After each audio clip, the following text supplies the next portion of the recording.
TGIF, Spartans. Happy Friday to you, January 26th. Pretty straightforward day here, fellas and ladies.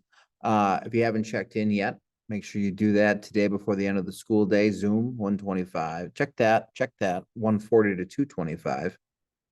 Or by email. Again, if you haven't checked in. We're talking Hamas today, and then you guys have a documentary to watch on the Iranian Revolution / the Iranian hostage crisis, which is very much directly connected to the Palestinian group Hamas that we're talking about today. Please make sure that you get that video watched, questions answered, and completed by next Tuesday, January 30th. Let's get into it. Hamas. Hamas is a new governmental, again, per the article, whether they're a governmental organization or a terrorist organization, that is left up to personal opinion. I'm not going to try to sway your opinion one way or the other on that. That's not my place. I mean, there are legitimate reasons on both sides as to why you could look at them as a governmental organization or a terrorist organization. The same happened with Fatah, which is for a time period, a terrorist organization, and now is considered the political party government organization of the West Bank. So things change over the course of time. But Hamas came to power in the Gaza Strip in the first decade of the 21st century. I think 2000, 2005, 2007, the people of Gaza, the Palestinians of Gaza, voted them into office. We need to understand that Hamas is a non-secular group that, as of right now, is carrying out terror attacks in Israel, as well as running the Palestinian territory of the Gaza Strip. Non-secular, right? This is important. Non-secular versus secular. Non-secular means that religion is a part of every facet of life. It's based on religion. Laws, school, beliefs, politics, everything is based on religion. Non-secular means that religion is not secluded from everything else in a civilization. Hamas is a non-secular group that is fundamentally different than Fatah. Fatah, again, once a terrorist group, now considered to be a governmental organization or a governmental party, a political party. Fatah is a secular group, meaning that religion is kept for religion. The rules, the laws, the politics, the beliefs, the cultures is not all entirely based on a religion.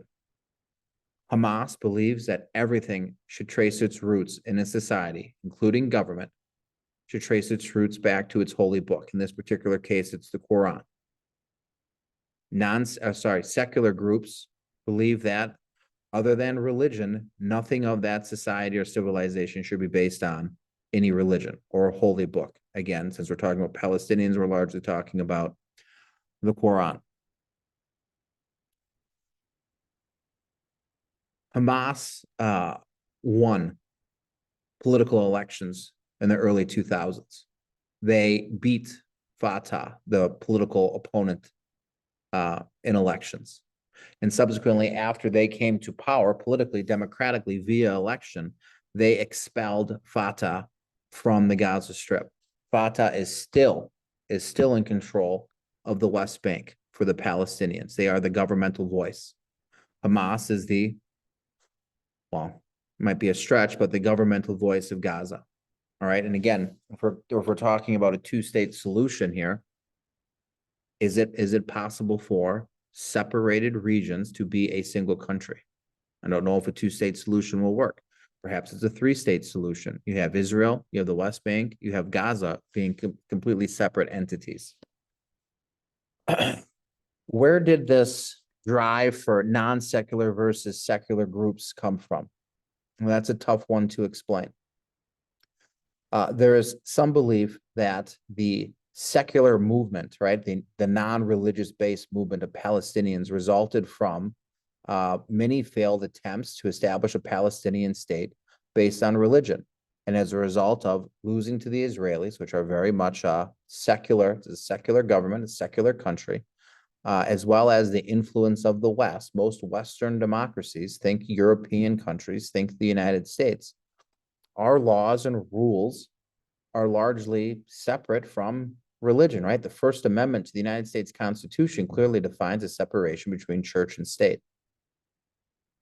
After failed wars, 1948, 1967, 1974, unsuccessful progress resulting from terrorist attacks carried out in religious motivation. Perhaps that is what pushed groups like the PLO or Palestinian Authority, and again, they're very similar, if not the exact same, and the political party of the West Bank, Fatah, to take on secular attributes.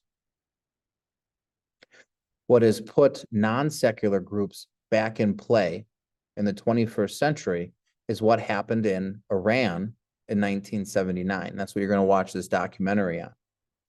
The reason why we still have in the 21st century these non-secular groups, whether it be Hamas or other groups like Al-Qaeda or Boko Haram, Al-Shabaab, or the Islamic State of Iraq and Syria, or they changed their name to the Islamic State after they changed their name to the Islamic State of Iraq and the Levant, is all connected to Iran. Iran is going to be the first Middle Eastern country after World War II that is going to create itself on non-secular premises.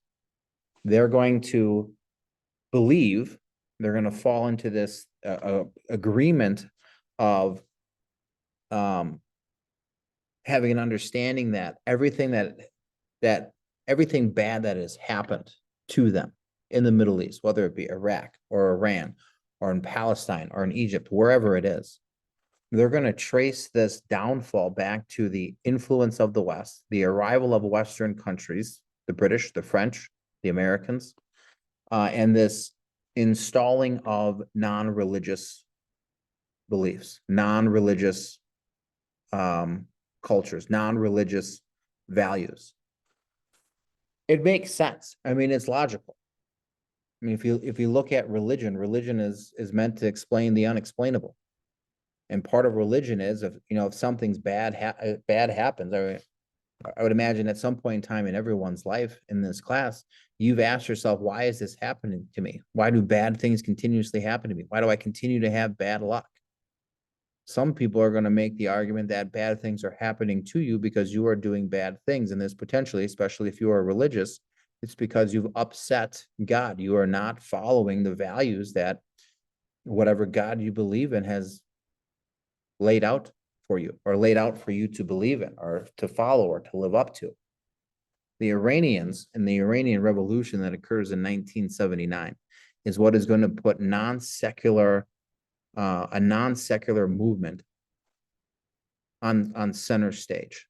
And again, it plays into why this conflict is continuing to happen, because we're going on 70 years of it now, or almost 70 years.